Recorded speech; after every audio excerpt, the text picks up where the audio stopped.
we were taught that there's a snake and there's a dragon and there's God and there's the house of God and there's sin and all these things.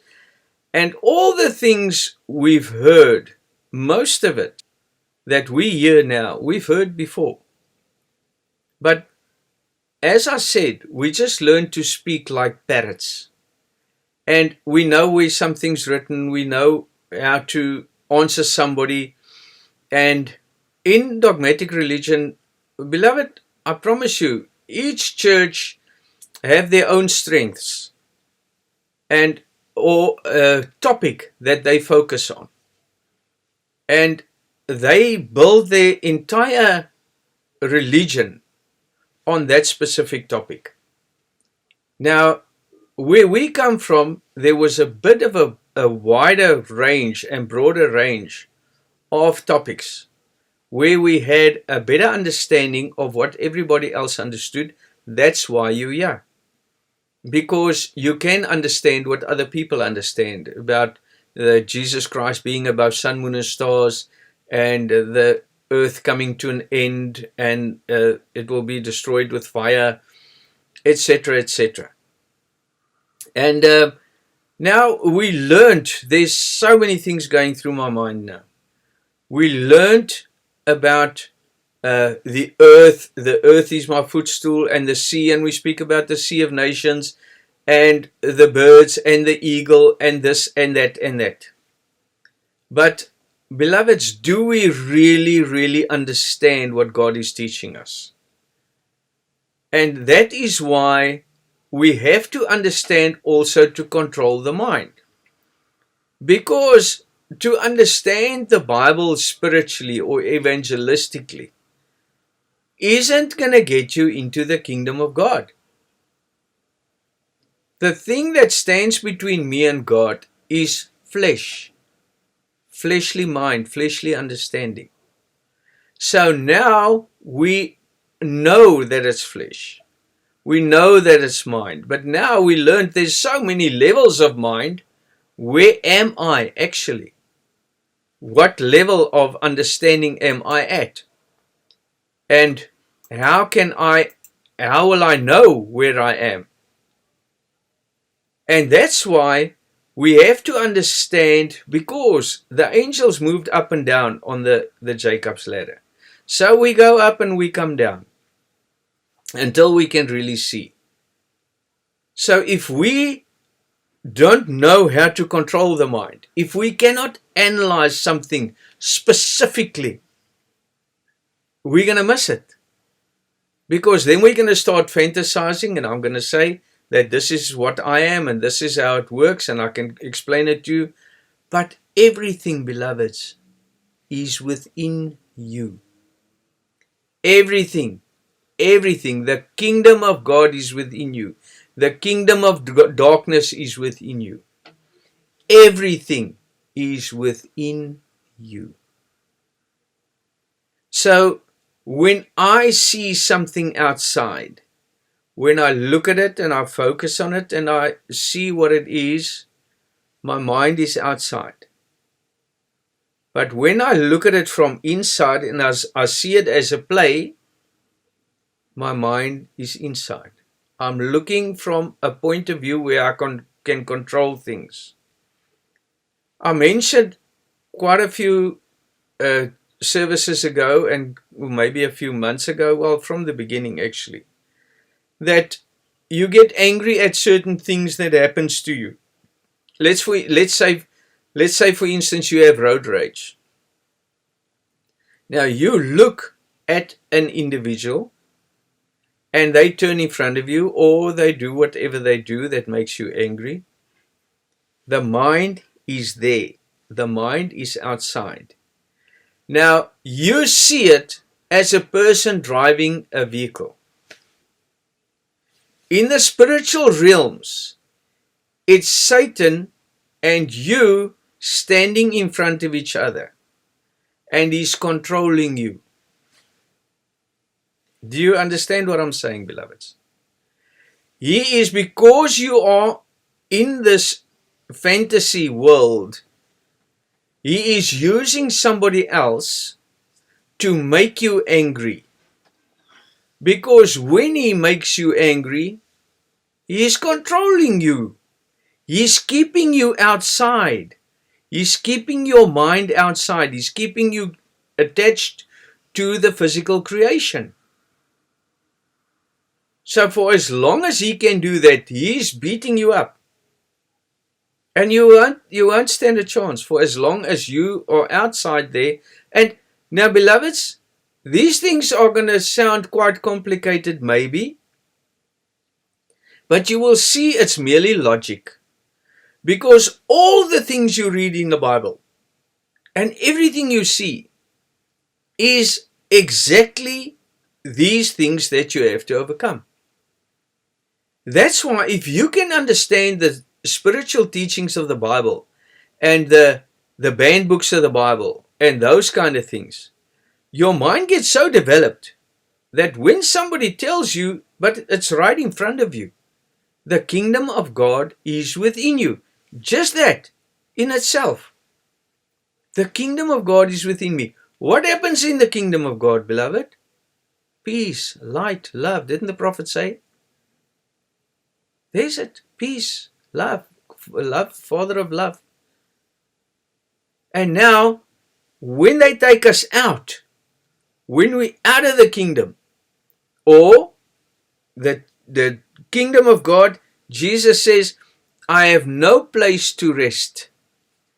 So you have this peace, and you breaking bread with your beloveds, or you read a piece of the Bible, and you prayed before you left the house, and now somebody comes and they upset you.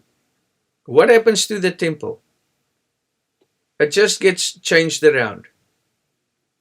Your mother and brothers waiting for you outside. Jesus isn't even in there. Everything else is. You see? Reality.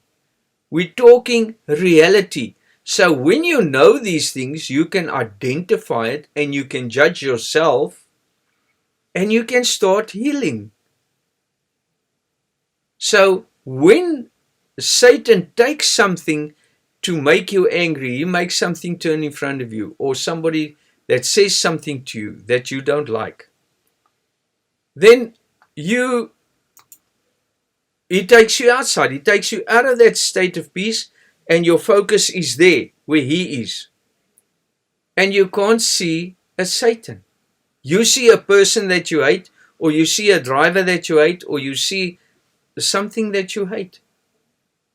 Of course, you hate everything of the outside until you become the creator thereof, until you overcome it.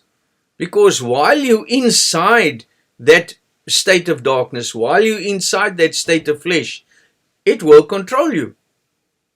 And that's why your fight isn't outward, it is inward. The kingdom of God is within you. Seek ye first my kingdom, all the other things will come.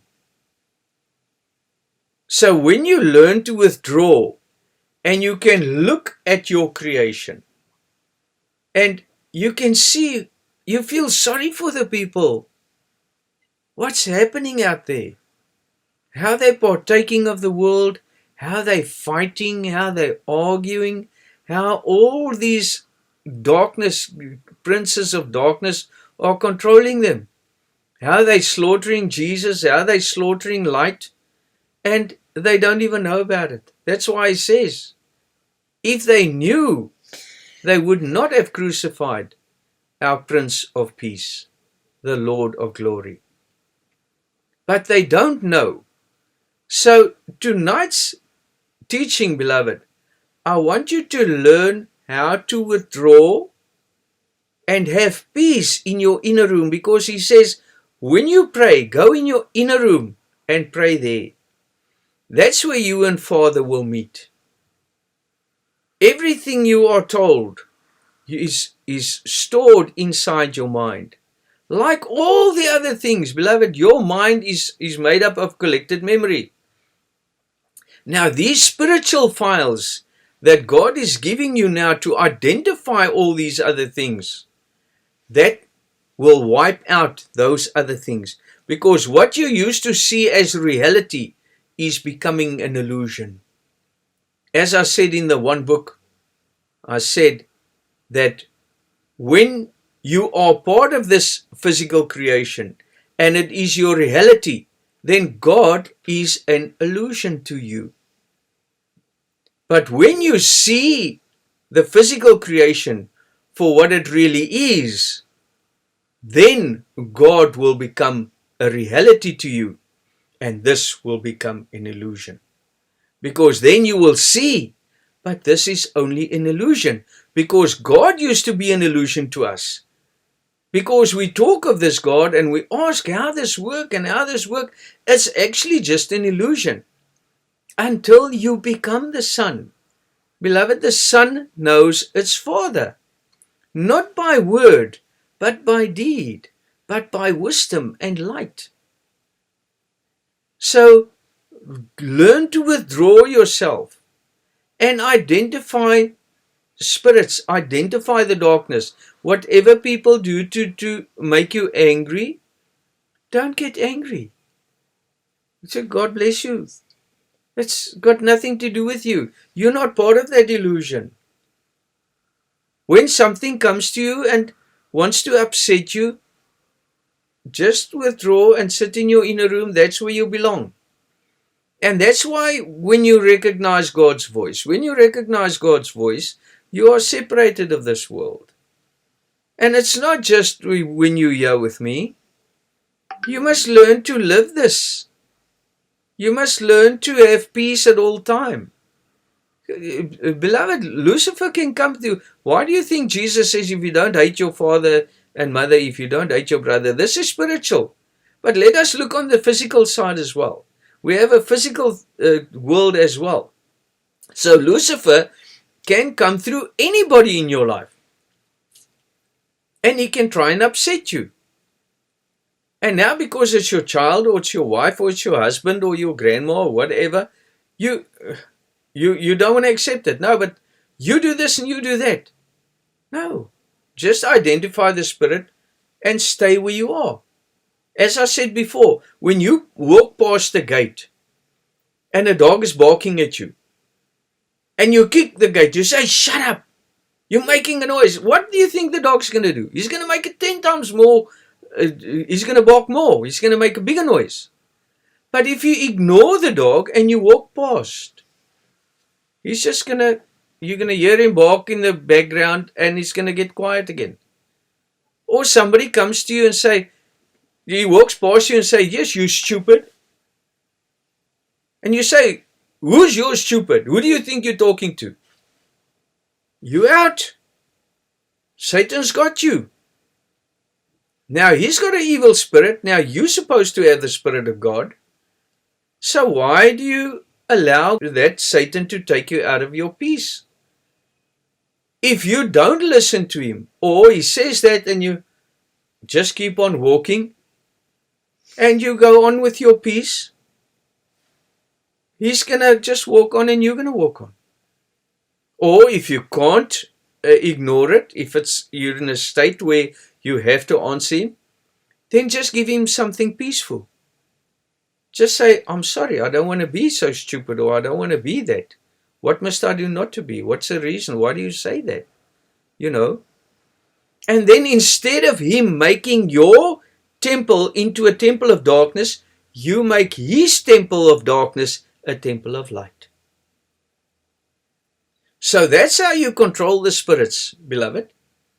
And that's the same, again, that happened to the woman where they got the wings of the eagle with the new heaven and the new earth, and the dragon with the heads, with the 7 heads and the 10 crowns, and waiting for the baby to be born. And the child was plucked to the kingdom of God, and the woman was sent down, and she got the wings of the eagle, and the dragon sent the filthy water after her. The word, the filthy word, the water is word, beloved, in the wilderness. And that's Mary. So now when somebody sends that filthy water in, the earth opened and swallowed the water. In other words, it just goes in the one ear and out the other ear. You don't, that water, if you allow that water to, it can drown you. but you don't allow it. It's in the one ear, out the other ear. You hear it, but you say, why do you say that? I'm sorry, I don't want to be like that. And you mean it. Because you want to serve God within you. You want to keep that peace. You don't change that peace for anything in this world. And that is what it means to be an apostolic member of Christ. Beloved, that's what you're working towards. That peace, that love, that light. And then when that water comes, you don't block it and swim in it and fight it. Just ignore it. And that's why you have the wings of the eagle. And what is the eagle that the woman had? The prophet. And the prophet, you can fly, because the eagle flies higher than any other bird. And it can see far into the future. That's the prophet. And that's what we are. The prophet. That's why you have dreams, isn't it? That's the prophet. So, beloved, you learn in this week, the rest of the week, and the rest of your life, if you can, identify Satan. But please, don't identify Satan and say, I saw you, you rubbish. Sorry for, don't do that. Just thank God that you can identify it. And just see that you're above that. And then you see the dragons and the Satans underneath. And that's not that it's evil. We are evil. We're born in darkness. Darkness is evil. Darkness is flesh. Flesh is darkness and death. So we're born dead. We only become alive by Christ. We're risen from the grave by Christ, by the path of dying. We're ascending by life. We're ascending by light. So when you identify these things, understand that you're ascending. And then when you can control it, thank Father. Because that Father now becomes you. Because Satan didn't make God. God made Satan. And when you become Father, you're looking at your creation.